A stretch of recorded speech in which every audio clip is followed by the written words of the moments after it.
Hello po, magandang gabi sa inyong lahat. Naku po, nanggigigil talaga ako. Nanggigigil ako sa napanood ko sa TV tungkol doon sa isang kandidato na na ginawa niyang biro ang mga single mom, no? Bakit kaya? Ba't niya naisip yon, single mom? Naku po, Diyos ko, hindi niya ba alam na ang single mom ay napakarami? Marami akong mga kaibigan na single mom at alam na alam ko ang kanilang mga pinagdadaanan. Naku po, Diyos ko, huwag po ninyong binabasta-basta ang mga single mom, no? Alam niyo ba yung iba dyan, ha?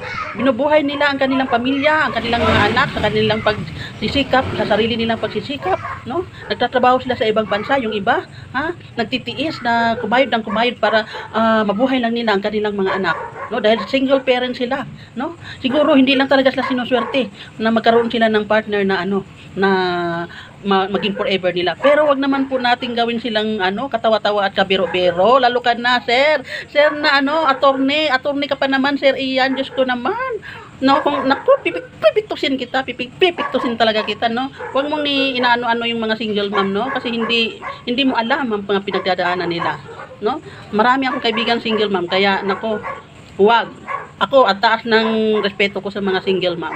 Saludo ako sa kanila, mga single mom. Saludo talaga ako sa inyo dahil kinaya nyo talaga, no? Kaya mga single mom diyan, huwag kayong basta-basta magpapa-apekto sa mga ganyan, ha? Sige, mabuhay kayong lahat diyan, mga single mom. At saka ikaw, sir, ha? Na.